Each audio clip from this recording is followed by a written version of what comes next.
In a world filled with so many opportunities, it can become very easy for the main thing to no longer become the main thing anymore.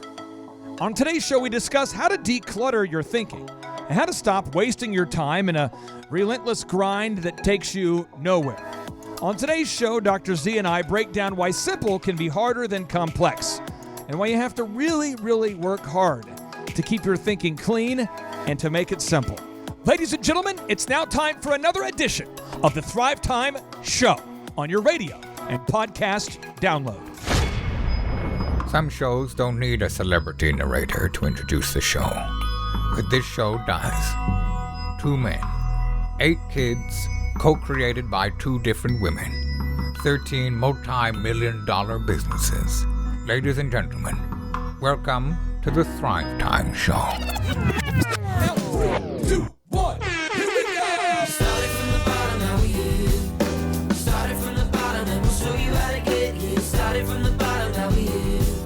Started from the bottom, now we here. Started from the bottom, now we here. Yes, and yes. Dr. Z, it is always ecstasy when you are next to me. And Paul Hood is looking good as well, my friend. How are you, Dr. Z? I am fantastic, and you're right. Paul Hood is looking good. He's not quite that looking good when he was doing his male bodybuilding stuff, the show. How long was that, 6 months? Yeah, well, it was about a year ago. About a year ago, really? May of last year. And actually, I had a lot of people tell me I look better today. They said I looked sick back then. You know, you lose. You look sick loved, in a good way. yeah, You look yeah, sick, that's right. bro. I was sick. You were sick, bro. Okay, now we're talking ripped. about today on today's show is letting it go. Oh, let that's it go. just what we're talking It about. worked Let it go. perfect, yes. There we Let go. it So go. now There we here's go. what we're talking about, okay? So if you're out there listening today, I want you to make a list of people, business ideas, Okay. things Things. that are clearly not helping you get ahead, are not attached to where you want to go, but you're clinging to what could have been, would have been, should have been. Let me give you some examples. I see a lot of business owners that have a bunch of business ideas cluttering their head. Business idea 1 has never been profitable. It's been over a decade. We know. Business idea number 2 is profitable, but it's not that exciting to you. No. And because you're trying to constantly work on 2 or 3 at the same time, Z, you don't really ever get any traction because there's never any focus there. Z, can you talk to us, because you're a guy who does own multiple successful companies now. Talk to the listeners out there that are maybe, I've met a lot of these people. They're filled with a lot of business ideas, and each one of them is unintentionally a nonprofit currently. How do you declutter and quit wasting your time or spending your time, investing your time on something that does not work? Well, I am going to channel my best Bill Gates, Steve Jobs, and I'm going to give the advice, the number one advice that they gave to young people, and that is a little thing called a business coach. Now, what does that mean? That means finding someone that has the skill set, the knowledge, to be able to sit down with you. You may have to pay them. You may not. They may be close enough. You may be able to have access to them or you don't. However that works out, you sit down with them and you can concisely one-page each of the ideas, and you can actually get some solid feedback on their ideas on which of these you should focus on. Then whenever you find the one, however you come about it, that's one way to do it. There's other ways, but that's what I'm going to recommend. Once you find the one that is your number one draft pick, your top player on the board, this is what I'm going to lead with, however you want to say it, then what you do is all the rest of them you take and you put in a folder. That's folder material for you. And you stick it in a file. That was R2D2's folder, I think. Is that what it is? Okay. And then you put all your focus on that number one idea and you work like heck until that's up and running and profitable. And then at some point you can go back to your file, pull out number 2. That may have changed by now. And you could go on with the second idea once you get the first one rocking and rolling. When you're divided amongst too many things, you get nothing done. We know that. Right. So you have to focus on one. And then you say to yourself, how do I pick the one? How do I pick the one? You have an expert help you. It's pretty simple. Yeah, I mean, I agree with you. At Hood CPAs, we help people do that exact same thing. And it's called having a long-term goal versus a short-term goal. Sure. So as a lot of people think, and I use this analogy. We're in Oklahoma. If you're shooting at a buck that's 100 yards away, your chances, if your gun's off just a little bit, your chances of missing is exaggerated. But if that buck's standing right in front of you, then your gun can be off a little bit. Sure. So the key is to get people, have that pie in the sky dream, but how do we back that up into what we're going to accomplish next year? And most people are just focused on that home run hitter. And I tell you, Clay, you and Z both have told me this, is at a lot of times, the easy way to determine what you should do is if you're trying to make a decision, it's got to be a hell yes. It's got to be, this is what I'm going to do. This is it's not, oh, I think I can do this or whatever, but it's got to be, let's go. But you got to be able to accomplish that within the next 6, 8, 12, 18 months. Yeah, what I found, Clay, is that a lot of guys, a lot of gals, they'll start with their number one business idea, and then they'll get a little pushback. Mm-hmm. They'll have something negative happen along the road, and the next thing you know, they're going, maybe I should have gone with that second idea, and I wouldn't have had so much problems. But not necessarily ever quitting on the first idea. Now you don't have time to do either one well. Right. I think this is. Let me give another example. If you'll remember, those of you who don't know this story, maybe you can learn the story for the first time. But George Lucas was famous for obviously making the Star Wars series. And George decided he invented a lot of technology to make that movie possible. I mean, a lot of stuff, a lot of special effects. Pretty cool. He started Lucas Arts, and he thought, you know what, that's doing well. The Dolby, the sound system for Star Wars, the THX sound. They had the Lucas Arts. A lot of cool stuff was going on. And he thought, I'm going to start a company called Pixar. Now, at the time he was building Pixar, he was going through a divorce, and it looked like he was going to maybe lose the company. And so he gave it to his buddy Steve Jobs, who had just got fired from Apple. Yeah. So Steve Jobs goes back over to Pixar, and Pixar hadn't released a movie, and they hadn't done it. I mean, they tried over and over, and they had been working on this sketch for this thing called Toy Story, and a sketch for this, and a sketch for that, and a sketch for this, and he's going, hey, which one is the best one?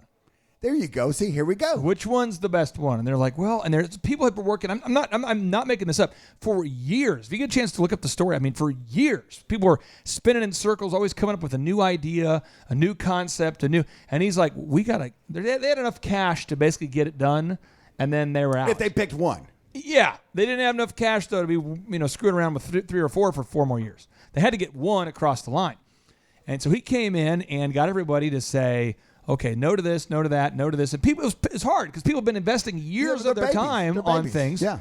And long story short, Pixar comes out, smash hit, boom. He made more money, by the way, with his stock in Pixar than he made off his stock in Apple. People don't know that. Wow. Well, then he got hired to go back to Apple. And he comes back to Apple, and his first move, Z, was to do what with all the products they were making? Apple was trying to make all these products. After they fired Steve Jobs, they decided to go from making a limited line of products to making a ton of products, none of which were great, all of which had errors. What was his first move, Z, with that product line? Get rid of all that distraction and focus on one item. That was his thing. That's the move, and I see this all of the time. Now, another area, it might not be as easy as picking a product or picking a service to go with, but this is the one where I see a lot of people get really stuck. Uh-oh. Unnecessary things. Yeah. Now, I'm just... Good thing you never did that in your life. Unnecessary things. Good thing that never stumbled. Let me give you a bunch from my life that were stupid. Oh, you had some. One is the Martin Fogger. Oh, yeah, that Martin Fogger. I thought... Oh, yeah. That's what brides want. That's a game changer. Because I talked to a bunch of dudes at Guitar Center. Oh, sure. And I'm like, hey, what's the best fogger? And the guys are like, well, you want to fog this thing? You want to fog this thing out? Fog it up, baby. Like a good pest control company. Yeah. You want to fog this thing out? Come on, man. Get foggy with it. You want to fog it out like a big rap concert? You want to fog this thing out like a club? You want to fog? I'll give you some fog. Get foggy with it. About $1,200 later, I bought the Martin Fogger. Well, of course you did. Now, Paul, after you are a young man who makes a total of $1,200 a year, and you drop $1,200 on a fogger, a Martin Fogger. Aren't you kind of? Could you see where you could be committed to the? Oh, you're fogger? all in. The boats have burned. You're so in. I'm at weddings and I'm going, ladies and gentlemen, I'm next. The bride and the groom are going to be doing where did the DJ go? He disappeared behind the fog. And so the alarms go off. Sprinkler system. And that only happened a couple times. Only. And I'm thinking, Oh, and brides once are like, wasn't enough? no, seriously. And brides would come up and, can you make it stop? And after they would stop crying, I'm like, I think they want more fog. No, I'm serious. I thought they wanted fog that didn't turn the alarms off. It had to be a different kind of fog Sure, juice. that's it. You had the wrong Fog juice. Fog. Yes. You get the fog juice. Yeah. There's different kinds of fog It's a juice. simple mistake. So I tried a different brand. Novice. A different brand. I went to my own wedding reception, and I had the DJ use the fogger. And it was then on my wedding night, it occurred to me that I got You're sleeping with your fogger. Yeah. as I fogged at our honeymoon suite and couldn't find my bride. That's awesome. No, but you get committed to it. Another example is I bought these Sherwin Vega subwoofers Oh yeah. because I talked to some dudes at Guitar Center. Oh sure. And I thought the guys there know what women want. Oh, they do. And I said a question that Paul's good market research. I'm like, guys, what is the subwoofer that makes the most noise? Oh yeah. See, the subwoofer. That's look what it's at- about. That subwoofer was as tall as Andrew's little desk over there. Oh yeah. Mm. Oh yeah. And that thing- Sexy. What girl doesn't like that? So I'm at a wedding reception. I'm like, ladies and gentlemen, up next we're gonna be playing, let's say Rapper's Delight, and the music is supposed to be like, boop, boop, boop, boop. I said hip hop a hippie. This is what they heard.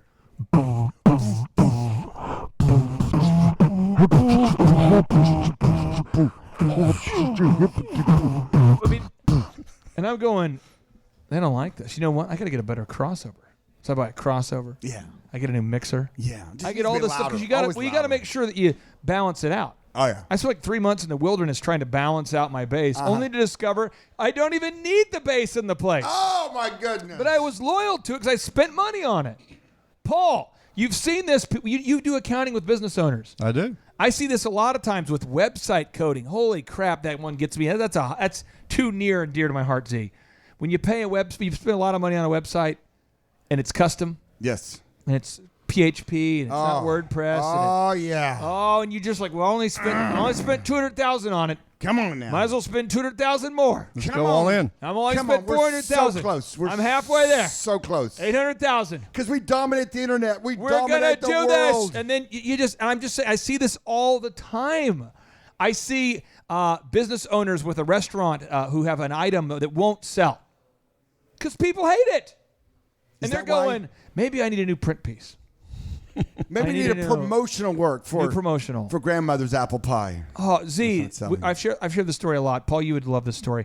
I shared the story about the power washer who tried to get his no-brainer was this. He was a power washing company, very successful, doing power washing one-off jobs. He calls me. He says, Clay, I've decided to make a membership model like Elephant in the Room. I'm tired of one-off power washing. I said, well, how often do people call you? He said, well, people typically call me once or twice a year. I said, well, what's your plan? He says, I want to make it where it is a membership model.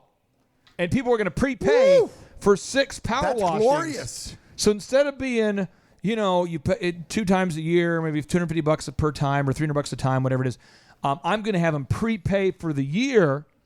And if they prepay, I'll give them 25% off. I said, so you're knocking on the door of someone you've just met.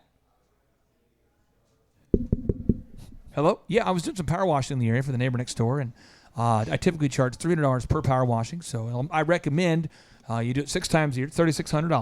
Now, if you prepay today for $3,000, I'll give you 20% off. You want to move forward? Nope. Nope. He's been committed to this plan for years. How'd that work out for him? It's never worked. It's never worked. He's never sold a deal. He called us. He said, hey, I want help making my website look better because I think that's the problem. I'm going, I think no, it's- the problem is you're trying You to don't get have a people you relationship don't with these know people. to- You're making a big ask right off the bat. Paul, have you seen this before with the accounting of companies where they're committed to an unnecessary thing that doesn't work simply because they have a lot of sunk costs? They've already spent a lot of money on it, a lot of time on it. Yeah, I see that a lot in business. I see it a lot with clients that we help with their finances and getting ready for retirement. They got this stock, and the stock is just horrible, but they can't get rid of it. They Gotta buy can't- more of it. Oh, got to get more of it. It just, G-E. Warren Buffett says, buy it when it's low. Warren Buffett also thought it was going to come back up. But yeah, no, I don't care if it's that you got your sister-in-law working the front desk, or you've got a product that no matter how much you sell, you're going to lose money, and the more you sell, you're just going to lose more. It's the fact is when you quantify it and you measure the results, you got to be willing to say, all right, we got to move forward, we got to move on. And the faster you do that, the better you are, Clay. When you know that your sister-in-law or brother-in-law is 1 for 10 on sales, you go, okay, maybe there's some training that needs to happen. 1 for 100, you're going, maybe they got lucky that one time. 1 for 1,000, you're going, wow, I'm getting behind here. Now, what happens if you stay loyal to something that doesn't work? You're going to lose. Now, see, this final little move here to keep the main thing and declutter, because we want to make sure the main thing is the main thing. We want to focus on the profitable part of your business, and you want to declutter your thinking, declutter your life to stay away from time-wasting activities. And this one's probably the hardest one, but I'll let you start with. I'll start with you, Z. Okay. When you have somebody in your company that can't work out, Elon Musk said, the longer you wait to fire someone, the longer it has been since you should have fired someone.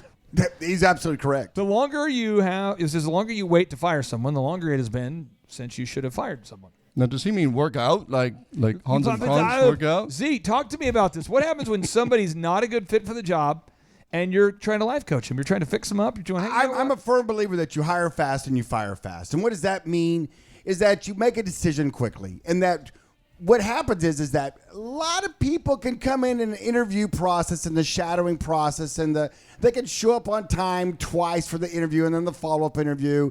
And they can present themselves in a way that you think, oh, they're a pretty sharp person. And you look at their resume, which it's more than you might think it is. In other words, a study came out that showed that, Clay, how many people kind of storied on the resumes? 85% of people, according to Inc. magazine, So brutal. lie on their resumes. So brutal. 75% of employees steal from the workplace. These are hard facts. So you make what you think is an informed decision to hire someone. Okay, you do. You look at the resume. You've interviewed them twice. They've shown up on time. You put your pride on the line. Bam, bam, bam. You put your pride on the line. You've committed. You made a decision. You said no to 9 other applicants. So this is your huckleberry. You may have told other people, this is our golden baby. This is it. This is our golden baby. This is our new show pony. This is the chosen one. This is the show pony. This is the one who turns the tide. Go get the ribbons and the stuff. We're committed. We've interviewed tons of people. We're in. This is the one. We're hooking our wagon onto this pony. And then you come to work one day, and you walk in. You get to work a little bit early, and you notice that they're over there, at their desk, cutting they have a hammock rats. laying there and they're asleep. Yeah, they've got a hammock there, and they're laying back, and they're cutting rats apart with a hacksaw. And you're going, Bobby, that's bizarre. Are you okay? I didn't even know you could use a hacksaw. And you're going, is that okay, Bobby? And Bobby says, well, I'll try to remember. Would that be a rat saw now? And you say so you're cutting. Well, you're saying you go to work. Rats? You go to work like 2 weeks later. You go to work and they're not on the hammock thing, but now they're huffing glue when you get there. And you're like, "Are you huffing glue? What are you doing?" They say, "Just calms me down." Why you got a problem with that? Well, Z, what are your tips for not huffing glue and I'll tell you what's wrong with rats? I'll tell you what. There's a fine glue. I don't think there's anything wrong. You come with to work, then at third least do week, super glue. Third week, they're smelling interesting. They have a smell, and you're going. Bobby? Well, I don't live with my mom anymore. I moved out. So what are your tips for not smelling bizarre? Tell you what. The point is, you know what you have fairly quickly on, because people can only put on a show for a little bit of time, and then when you see them, you go, okay, that must be an anomaly, and then that must be an anomaly, and it's not anomalies. That's who they really, really are. That's why they say you should, date someone for so long, because then you figure out who they really are. But whenever you figure out who they are, now it's on you. And I think it's a beautiful thing to hire fast and fire fast. What that means, and I know firing someone is saying I made a mistake. It's not really saying I made a mistake. It's saying that I didn't have all the information I needed to make a decision that's in the best for my business. And now that I've filled in the blanks on said glue huffing hammock hacksaw. I'm queuing this up here, Z. I want you to hear this. This commercial is really interrupting the flow here. Let me cue it up. We got to push through, Z. It's an auto player. It's an auto player, Z. We got to make it stop. We got to make it stop. Okay, here it is. Here, I want you to. How long would you hold on to this guy? This is a true story. This is from Huffington Post. Okay, here we go. From July 11th. Huffington. How long would you hold on to this employee? Here we go. Accused car thief was also carrying uranium. I says accused car thief was also carrying rattlesnake and uranium, police say. Authorities said Stephen Jennings also had a gun in the console and an open bottle of Kentucky Deluxe whiskey. Guthrie, Oklahoma. Boom. This just in. Dateline, Guthrie, Oklahoma. Police in Oklahoma City say they found a rattlesnake, a canister of radioactive powdered uranium, and an open bottle of Kentucky Deluxe whiskey during a traffic stop of a vehicle that had been reported stolen. The traffic stop happened June 26th in Guthrie, about 30 miles, 45 kilometers north of Oklahoma City.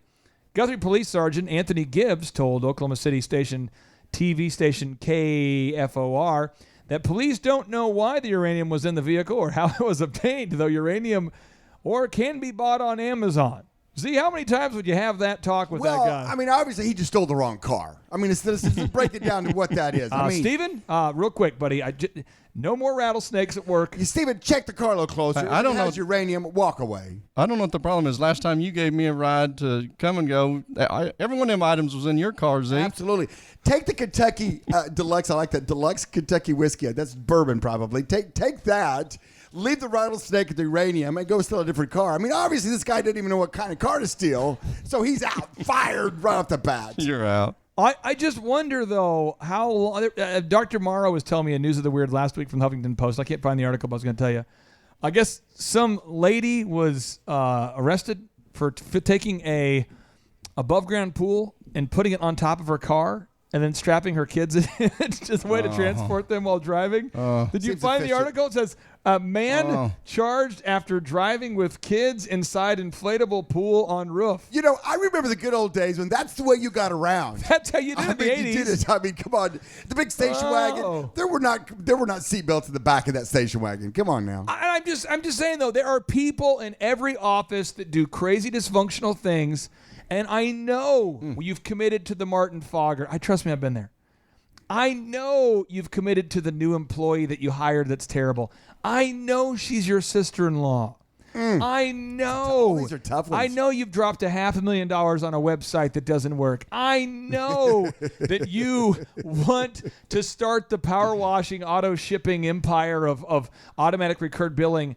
I know that she's a 10 and her mind is a 1. I know these things. I know that you have an old plastic, pool that you want to haul your kids around in. I know you pulled an all-nighter writing a book that's terrible. I know you've committed your life to being a cartoonist, but you can't draw cartoons. I know you're 37 and your band is just on the verge of a big hit. A big hit. I know that. But at a certain point, supreme acceptance is what it's all about. You got to go, you know what? What's my main goal in life? We probably just lost like half our listeners. You got to regather them back up now. You got to throw back out the net. You got to go back. You got to go back to your goals and say, what is my main goal? What am I trying to do here? Come on. And what is my main goal? What am I trying to do with my business here? And how did I get caught on this weird rabbit trail? But eventually, you just got to pull out your pride and you put it on the floor and you slap it and you step on it and you pee on it and you burn it. You beat it to submission. And you call other people you don't know and you send a mass text saying, please pee on my pride over here. Please. Set it on fire. Hit it with a You got to hammer. burn it, dig it, bury it. Get rid of it because I know you've spent a lot of money on that restaurant idea that's not going to work. But how many times, Paul, have you seen that crazy steakhouse next to the mall, Z, by your optometry clinic? Yeah. There's always a business over there by the Cheesecake Factory. Yes. That goes out of business. Yes. Yeah. Why? You can't get to it. Have Hey, you Clay, seen that? Yes, Do you think, yes, and yes. this isn't a blind plug for having a coach? Well, yeah, it is. I heard a thing one time, Z, that pigs don't know pigs think. And sometimes people are in the middle of Sure that. smell good to me. Yeah, boy. Come on now. But some people just don't know they're in the middle of that crazy storm. And so the way you know that is you seek out somebody that you can turn to, whether it's a business coach or a financial analyst or whatever, and you say, this is what I'm excited about. And if they just look at you and start laughing, you might, need to make a change. Your team asked me to record some on-hold music for you. Yes. So it's a fun way to end today's show. Awesome. I'm going to cue it up. Now, I've invested about 4 or 5 hours in this, okay? So, Z, if we get to the end of it and you go, that is the worst on-hold music I've ever heard in my life, Okay. I'll get rid of it. Sure. But if you go, maybe a little tweak, I'm open to feedback. But I have invested a lot of time. So emotionally, Z, I want it to get approved. So without any further ado, this is Paul Hood with Hood CPA, his official on-hold music. Ooh, and this then ought to be we'll have fun. Z I'll break break it down. Let's hear it. Thank you for choosing to remain on hold. Is now the time to take a look under your financial hood? Allow us to transform your accounting from being the rearview mirror to the front dashboard of your business and your life. Want to get started? Ask a member of the Hood CPA team when we return from the break. Thank you for choosing to remain on hold. Did you know at Hood CPAs we offer planning and tax advice tailored to each individual or company's financial situation?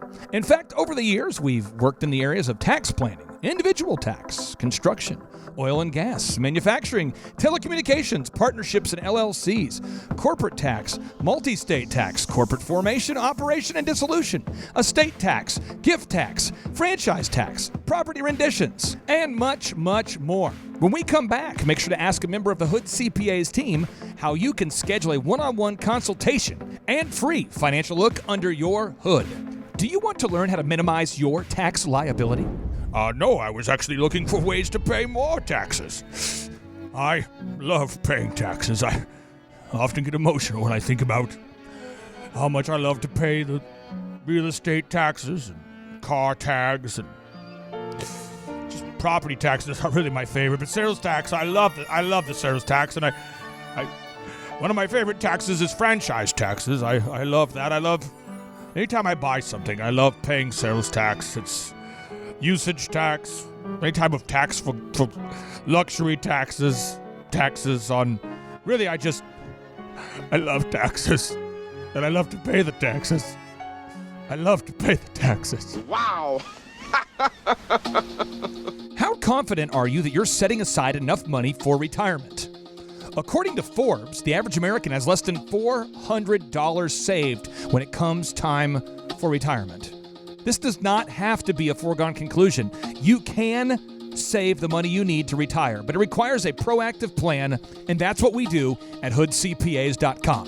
When we return, make sure to schedule a one-on-one consultation and free financial look under your hood so you can start your proactive financial planning today.